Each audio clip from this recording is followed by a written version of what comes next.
इस वक्त की बड़ी खबर आपको बता रहे हैं, एक्सक्लूसिव तस्वीरें आपकी टीवी स्क्रीन पर देख लीजिए। गुजरात के भरूच से ये तस्वीरें, जहां पर केमिकल फैक्ट्री में आग लगी और देखते ही देखते इसने भयानक रूप लिया। धुएं के उड़ते काले गुबार से ही अंदाजा लगाया जा सकता है कि आग ने यहां पर कितना विकराल रूप अख्तियार किया होगा। चारों तरफ धुआं ही धुआं दिखाई देने लगा है।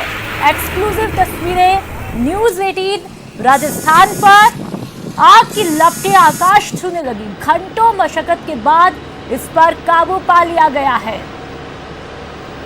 तो एक्सक्लूसिव तस्वीरें आपकी टीवी स्क्रीन पर। इस वक्त की बड़ी खबर गुजरात के भरूच से, जहां पर केमिकल फैक्ट्री में आग लगी और ये उस फैक्ट्री की तस्वीरें जहां पर आग लगी और धुएं के उड़ते गुबार से ही अंदाजा लगाया जा सकता है कि यहां पर आग ने कितना विकराल रूप अख्तियार कर लिया है। और देखिए, देखते ही देखते इसने भयानक रूप लिया। चारों तरफ धुआं ही धुआं दिखाई देने लगा।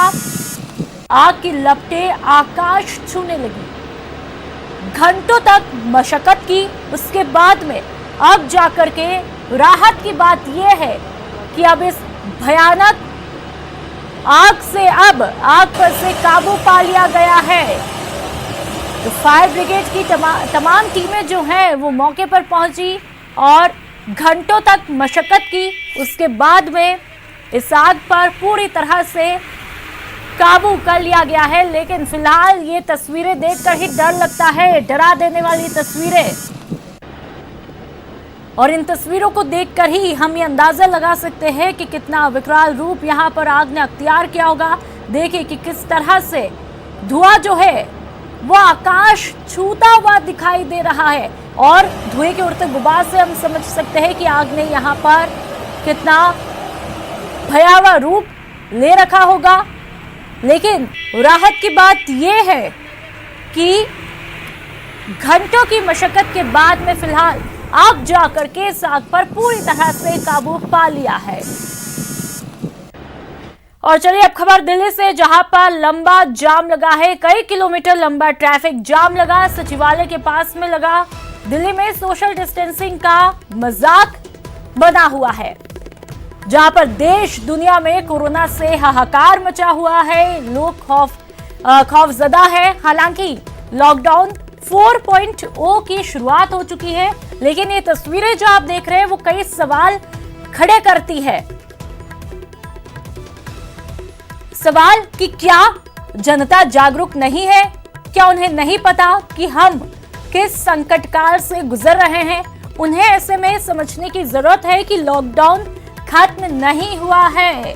लॉकडाउन मॉडिफाई किया गया है। जो गाइडलाइन जारी की गई है उसी के मुताबिक चलना होगा, क्योंकि आपसे ही ये देश है। आप सुरक्षित हैं तो देश सुरक्षित रहेगा। लेकिन जिस तरह की ये तस्वीरें देखने को मिल रही है वो कई तरह के सवाल खड़े करती है, डराती भी है और कहा जा सकता है चुनौती भरी ये तस्वीर है। लगातार आपसे अपील करते हैं कि आप स्वस्थ रहे, सुरक्षित रहे, लेकिन खुद को स्वस्थ रखना सिर्फ और सिर्फ आपकी जिम्मेदारी है, अन्यथा आप अपने ही हितों पर ताला लगा देंगे। और चलिए बात मुंबई की, जहां पर मुंबई के बांद्रा टर्मिनल से दोपहर 12 बजे श्रमिक ट्रेन बिहार के लिए छोड़ी गई। उस समय लिस्टेड लोगों के अलावा भी भीड़ इकट्ठा हुई। ट्रेन के छूटने के बाद भी लोग स्टेशन पर खड़े रहे। बाद में पुलिस ने लाठी चार्ज करके सभी को वहां से हटाया और उसकी बानगी आप खुद इन तस्वीरों के जरिए देख लीजिए।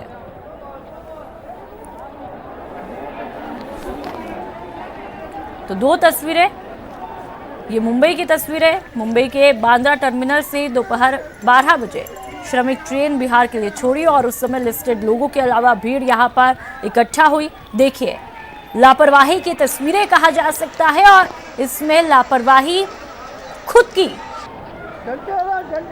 आपकी यही लापरवाही कहीं आपकी जान पर ना बन आए, कहीं आपके आसपास जो लोग हैं उनकी जान पर ना बन आए और आपके देश की जान पर ना बनाए। इसलिए लगातार कह रहे हैं सतर्क रहिए, सुरक्षित रहिए। सीआईडी क्राइम की जयपुर शहर में बड़ी कार्रवाई। भारी मात्रा में पान मसाला जब्त किया गया। बाजार में बताई जा रही 1 करोड़ रुपए कीमत। 2 गोदामों पर छापा मारा। छापेमारी में गिरफ्तार किया गया। एडीजी क्राइम बीएल सोनी के दिशा निर्देश पर यह कार्रवाई की गई।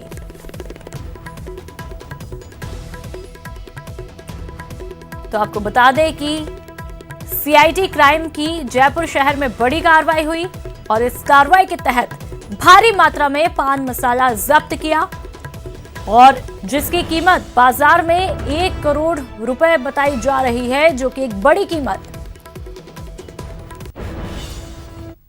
और चलिए बात प्रदेश के उन 7 संभागों की जहां हमारे इस लॉकडाउन में पूरी तरह से नजर बनी हुई है। आप अपनी टीवी स्क्रीन पर जयपुर, कोटा, उदयपुर, भरतपुर, अजमेर, जोधपुर, बीकानेर की तस्वीरें देख पा रहे हैं। एक एक संभाग का आज सूरत हाल क्या कुछ रहा वो आपको बता रहे। हर संभाग का कोरोना ग्राफ आपको दिखाएंगे।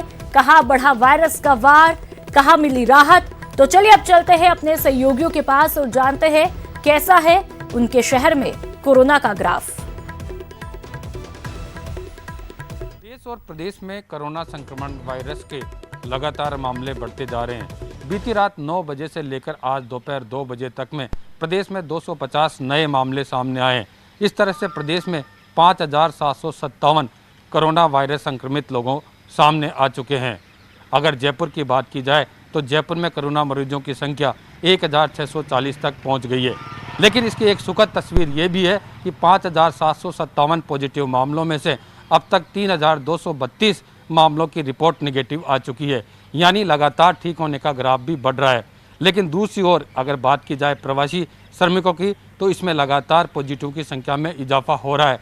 कल की अपेक्षा ये बढ़कर आज 818 तक पहुंच गया है। लॉकडाउन की शुरुआत भी हो चुकी है। लॉकडाउन 4 के दौरान अब छूटें मिली है, बाजार खुले हैं, बाजार में रौनक बढ़ी है। 58 दिन के बाद आज जयपुर के बाज़ारों में रौनक देखने को मिली। लेकिन ये सशर्त अनुमति के साथ आज बाजार खुले। लोग खरीदारी के लिए बाहर निकले, सैलून में गए, स्टेडियम में खेलने में गए, तमाम गतिविधियां देखने को मिली। लेकिन इसमें देखने वाली बात यह है कि इन 58 दिनों के बाद में एकाएक भीड़ भी तेज़ी से बढ़ी, जिसका हम सबको ख्याल रखना होगा। जिसके अंदर 3 चीज़ जो गाइडलाइन में दी गई है। मास्क पहनना ज़रूरी है, बिना मास्क आप बाज़ार में ना निकले। इसके अलावा सैनिटाइज़र बहुत ज़रूरी है, इसका इस्तेमाल करें। और सोशल डिस्टेंसिंग, ये जो बताई गई है, इन तीनों चीज़ों का इस्तेमाल करेंगे तो ही कोरोना वायरस के संक्रमण को तोड़ पाएंगे। एक अच्छी शुरुआत ये भी हो रही है कि प्रवासी मजदूरों को घर भेजने के लिए सरकार बसों का इंतज़ाम भी कर रही है। वहीं श्रमिक स्पेशल ट्रेन भी चलाई जा रही है। लेकिन ज़रूरत सिर्फ इस बात की है, इस वायरस का संक्रमण अगर तोड़ना है तो हमको बताए गए सारे पैरामीटर्स पूरे करने होंगे। जोधपुर शहर में कोरोना की रफ्तार लगातार जारी है। आज शहर में 13 नए कोरोना पॉजिटिव मरीज सामने आए हैं। इस लिहाज से शहर में कोरोना पॉजिटिव मरीजों की संख्या का आंकड़ा 1087 पहुंच चुका है। खास बात यह है कि अब तक शहर में 18 लोगों की कोरोना से चलते मौत हो चुकी है। वहीं प्रशासन लगातार हॉटस्पॉट इलाकों में सैंपलिंग करवा रहा है। खासतौर पे अब तक जो बीती शहर में कोरोना संक्रमण दस्तक दे रखा था, लगातार संख्या वहाँ बढ़ रही थी। लेकिन अब नया हॉटस्पॉट प्रताप नगर बना है, जहाँ पे लगातार मरीज सामने आ रहे हैं। पिछले 4 दिन की अगर बात करें तो करीब 50 से अधिक मरीज प्रताप नगर इलाके से सामने आए। तो इस लिहाज से प्रशासन ने पूरे प्रताप नगर इलाके को सील कर दिया है। साथ ही प्रशासन ये दावा कर रहा है कि लगातार सैंपलिंग की जा रही है। शहर के 3 लैब, चाहे जोधपुर के डॉक्टर एसएन मेडिकल कॉलेज की बात करें, साथ ही एम्स की बात करें, साथ ही डीएमआरसी लैब की बात करें, तीनों जगह पे लगातार सैंपलिंग जारी है। रोजाना करीब 2 से 2,500 टेस्ट रोजाना हो रहे हैं और यही कारण है कि लगातार ये आंकड़ा बढ़ रहा है। लेकिन चिंता की बात यह भी है कि जोधपुर शहर के अलावा ग्रामीण इलाकों में भी ये कोरोना दस्तक दे चुका है और अब तक जोधपुर शहर जिले के करीब 10 गाँव में कोरोना ने दस्तक दे दी है। नए इलाके सामने आए हैं गोपालगढ़ के आसपास भी ये संक्रमण फैला है। साथ ही बोरुंदा, तो बिलाड़ा इलाका है, बिलाड़ा के पास बोरुंदा भी पहुंच चुका है। यानी लगातार कोरोना जो संक्रमण जो है गांव की ओर दस्तक दे रहा है। हालांकि प्रशासन ने गांव की ओर रुक लिया है। प्रशासन गांव में जहां से मरीज सामने आ रहे हैं वहां पे भी लगातार जो है वो सैंपलिंग की जा रही है, सर्वे किया जा रहा है, स्क्रीनिंग की जा रही है और वहां से मरीजों को जोधपुर लाया जा रहा है। लेकिन सबसे बड़ी बात दिक्कत यह है कि जो प्रवासी यहाँ पे आ रहे हैं उनमें पॉजिटिव संख्या बढ़ रही है। ये प्रशासन के लिए चिंता की बात है। बहरहाल 3 अस्पताल जो हैं लगातार अलर्ट पे हैं, लगातार वहाँ पे काम हो रहा है, 24 घंटे वहाँ पे सैंपलिंग हो रही है, वहाँ पे टेस्टिंग हो रही है, मरीज इलाज हो रहा है। वहीं राहत की बात ये भी है कि जोधपुर शहर में अब तक 787 जो मरीज हैं वो ठीक हो चुके हैं, उन्हें कुछ को होम आइसोलेट कर दिया गया है और उन्हें अस्पताल से डिस्चार्ज कर दिया गया है। लेकिन लगातार जिस तरह से आंकड़े सामने आ रहे हैं, अभी भी लोगों को अलर्ट रहने की जरूरत है, सोशल डिस्टेंसिंग की जरूरत है। हालांकि आज जोधपुर शहर में जो क्वारंटाइन इलाके हैं वहाँ पे बाजार खुल चुके हैं, करीब 60% मार्केट आज खुला है, तो ऐसे में थोड़ी बहुत राहत जनता को मिली है। लेकिन चूंकि जोधपुर रेड जोन इलाके में है तो बहुत कम सुविधा ही जोधपुर की जनता को मिल पाएगी। जी देखिए, अगर अजमेर की बात करें तो पिछले 2 दिन में कोरोना पॉजिटिव मरीजों की रफ्तार में काफ़ी कमी आई है। आज भी महज एक ही कोरोना पॉजिटिव केस निकलकर सामने आया है, जिसके बाद कुल संक्रमित मरीजों की संख्या बढ़कर 257 हुई है। इनमें से 5 की मौत हो चुकी है। और सबसे अच्छी बात अजमेर के लिहाज से है कि यहाँ की रिकवरी रेट जो है वो करीब 80% है। कुल 257 संक्रमित मरीजों में से 196 मरीजों को इलाज के बाद जो है छुट्टी दे दी गई है। वो क्वारंटाइन सेंटर में अपना 14 डेज का पीरियड बिता रहे हैं। वहीं 41 लोगों को जो है वो अस्पताल से भी डिस्चार्ज कर दिया गया है। तो कुल 56 मरीज जो हैं वो अभी एक्टिव केस के रूप में अस्पताल में अपना इलाज पा रहे हैं। तो इस लिहाज से 80% के करीब जो है अजमेर की रिकवरी रेट रही है। इसके अलावा अगर बड़ी खबरों की बात करें तो जिला शिक्षा अधिकारी कार्यालय की ओर से क्लॉक टावर थाने में 3 शिक्षकों के खिलाफ मुकदमा दर्ज करवाया गया है। ये नामजद मुकदमा दर्ज हुआ है उन 3 शिक्षकों के खिलाफ जिन पर आरोप है कि उन्होंने कोविड-19 के आदेशों की अवहेलना की है और साथ ही साथ शिक्षा अधिकारियों के साथ अभद्रता की है। तो इसको लेकर पुलिस में मुकदमा दर्ज हुआ है और पुलिस मामले की जांच कर रही है। साथ ही साथ राजस्थान खो खो संघ के अध्यक्ष भंवर सिंह पलाड़ा जो है एक बड़े मददगार के रूप में उभर कर सामने आए, जहां पर उन्होंने खो खो संघ की ओर से 1-1 लाख रुपया पीएम केयर फंड और सीएम राहत कोष में जमा कराया और साथ ही 1 लाख रुपया भारतीय खो खो संघ को भी दिया है। इस सब के अलावा 11 लाख रुपए जो है इंडियन ओलंपिक संघ में भी जो है डोनेट किए गए हैं। तो कुल 14 लाख रुपए राजस्थान खो खो संघ की ओर से जो है संकट के काल में विभिन्न खेल संघों को और संस्थाओं को दिए गए हैं, जिससे मदद आगे लोगों तक पहुंची जा सके। इस सब के अलावा लॉकडाउन 4.0 में कई रियायतें मिलने के बाद से जो बाजार हैं वो खुलने लग गए हैं। सड़कों पर ट्रैफिक का दबाव बढ़ गया है। एलिवेटेड रोड जो काम चल रहा है शहर में बड़े पैमाने पर, वो काम भी शुरू हो गया, जिसके चलते जो है बेतरतीब वाहनों की पार्किंग की एक बड़ी समस्या पिछले 2 दिन में निकलकर सामने आई, जिसके बाद से ट्रैफिक पुलिस जो है वो काफ़ी अलर्ट हो गई है और लगातार जो बेतरतीब वाहन पार्किंग करने वाले हैं उनके खिलाफ चालान किए जा रहे हैं, सख्ती बरती जा रही है।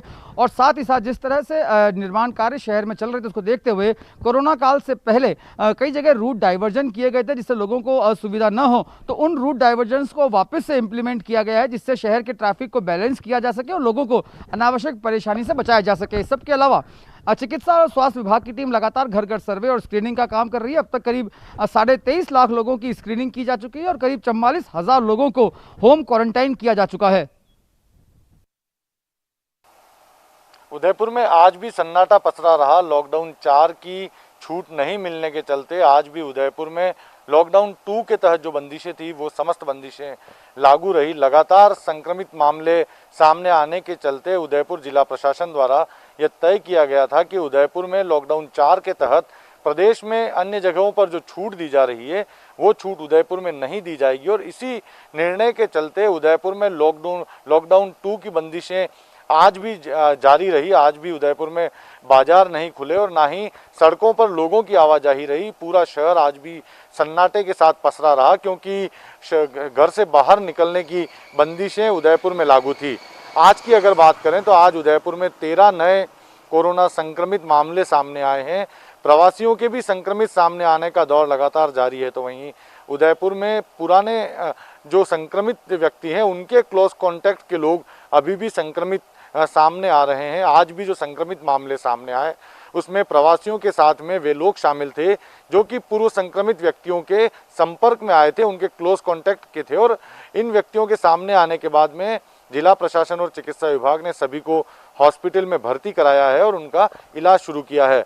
उदयपुर में कुल संक्रमित मरीजों की संख्या अब 414 पहुंच गई है और उदयपुर प्रशासन के लिए यही चिंता का विषय है, क्योंकि 400 के पार यह आंकड़ा पहुंच चुका है और पूरे प्रदेश में जो छूट मिल रही है वो छूट उदयपुर की जनता को जिला प्रशासन इस समय नहीं दे पा रहा है।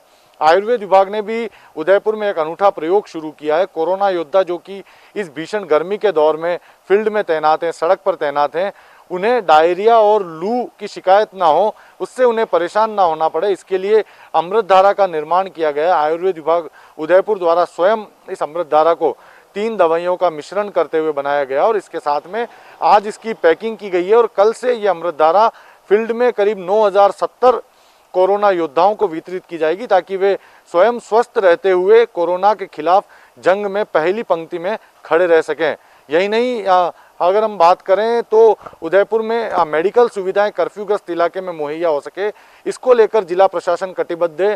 फ़ोन पर दवाइयां उपलब्ध कराई जा रही है। तो वहीं एडीएम सिटी ओपी बुनकर भी कोरोना योद्धा के रूप में मैदान में डटे हैं। आज एक ऑटो चालक द्वारा जब उनसे संपर्क कर अपने परिवार के सदस्य के लिए दवाई की मांग की गई और आर्थिक परेशानी जताई गई तो एडीएम सिटी संजय कुमार ने स्वयं अपने खर्चे से दवाई खरीदी और उसके बाद में ऑटो चालक के घर पर जाकर स्वयं उन्होंने वहां पर दवाई सुपुर्द की। तो कोरोना से जंग के लिए सभी एकजुट होकर उदयपुर में लड़ते हुए नजर आ रहे हैं। लेकिन जिस तरह से मामले सामने आ रहे हैं उससे यह अंदाजा लगाया जा सकता है कि आने वाले कुछ दिनों तक उदयपुर में लॉकडाउन 4 की छूट नहीं मिल सकेगी।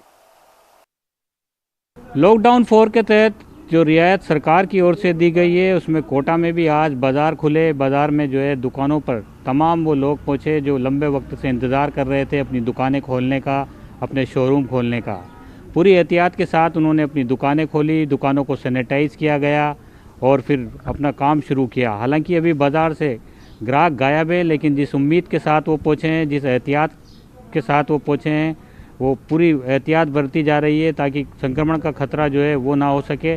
उम्मीद की जा रही है कि अब जल्दी वहाँ पर ग्राहक भी पहुँचेंगे। बाज़ारों में जिस तरह से आज हलचल देखने को मिली, लोग ज़रूरी अपने कामों से बाहर निकले। ख़रीदारी भी कई जगहों पर बाज़ारों में देखने को मिली, लेकिन ज़्यादातर दुकानों पर सन्नाटा नज़र आया। दुकानदारों के लिए, व्यापारियों के लिए खुशी की बात यही थी कि वो लंबे वक्त के बाद आज अपने प्रतिष्ठानों पर पहुँचे और उन्होंने वहाँ पर साफ़ सफाई की, दुकानों को सैनिटाइज़ किया और ग्राहकों के इंतज़ार में बैठे रहे। तो वहीं पॉजिटिव रोगियों की तादाद में लगातार इजाफा हो रहा है। आज फिर 3 रोगियों के पॉजिटिव आने के बाद अब कोटा में पॉजिटिव रोगियों की संख्या 331 हो गई है। तो वहीं कोटा मेडिकल कॉलेज से राहत की खबरों के बीच आज फिर 5 जो रोगी हैं उनको स्वस्थ होने के बाद डिस्चार्ज कर दिया गया है। इसमें से 4 को क्वारंटाइन सेंटर भेजा गया है, जबकि 1 को घर के लिए डिस्चार्ज किया गया है। कुल मिलाकर अगर हम बात करें तो अब तक कोटा मेडिकल कॉलेज से 248 स्वस्थ रोगियों को अब डिस्चार्ज किया जा चुका है और लगातार जो चिकित्सकों की मेहनत है वो लगातार रंग ला रही है। कई सारे मरीज अभी भी ऐसे हैं जिनकी 2 बार रिपोर्ट नेगेटिव आ गई है, यानी उनको भी जल्दी अस्पताल से छुट्टी दे दी जाएगी। इन सब के बीच क्योंकि कोटा रेड जोन में है और कोटा के 15 इलाके ऐसे हैं ज़िले के जहाँ पर अभी भी जीरो मोबिलिटी है, ऐसे में उन इलाकों में लगातार स्कैनिंग और सैंपलिंग का काम लगातार किया जा रहा है। कोटा में अगर सैंपलिंग और स्कैनिंग की बात करें तो स्कैनिंग का कार्य जो है पिछले लंबे दिनों से चल रहा है और अब तक करीब 53 लाख लोगों की स्कैनिंग जो है चिकित्सा विभाग कर चुका है। तो वहीं अगर हम सैंपलिंग भरतपुर के लिए आज राहत की बात ये रही कि एक भी मामला पॉजिटिव नहीं आया। जो भी असंक्रमित थे सभी करीब सभी का उपचार हो चुका है और वह अपने घर भी जा चुके हैं। वहीं आपको बता दें कि भरतपुर ज़िला जो रेड जोन में था वह पूरी तरह से अब रेड जोन से निकल चुका है और 3 भागों में बढ़ चुका है। जो रेड जोन का एरिया रहेगा वो खाली कसाईपाड़ा है और रूपबास, 2 एक जगह छोड़ के सारे को ऑरेंज और ग्रीन जोन में कर दिया गया है। वहीं बाज़ारों की बात करें तो बाज़ार आज पूरी तरह से खुले, लोगों ने दुकानदारी भी की और लोग सड़कों पर भी आए, ख़रीदारियाँ भी की। वहीं आपको बता दें कि बयाना कस्बा जहां प्रतिदिन केस आते थे वहां ऐसा कुछ भी नहीं देखने को मिला। वहां बाज़ार पूरी तरह से खुले और पुलिस भी सुस्ताती हुई दिखी। वहीं रूपबास और हलैना के आसपास के एरिए थोड़ा संक्रमित होने के कारण वहां लोग कम नज़र आए। प्रशासन की बात करें तो जिला कलेक्टर और एसपी पूरी तरह से मुस्तैद हैं और पूरी नज़र अपनी बनाए हुए हैं ज़िले पर कि कोई भी ऐसा संक्रमित यहाँ नहीं आए जिसके चलते फिर से भरतपुर रेड जोन में देखे। वहीं आपको बता दें कि प्रशासन ने अब सभी से निवेदन करना चालू कर दिया है कि दूरी बनाए रखें और मास्क का उपयोग करें, जिससे दोबारा कोई भी संक्रमित ज़िले में नहीं आए और लोगों को परेशानियों का सामना करना पड़े।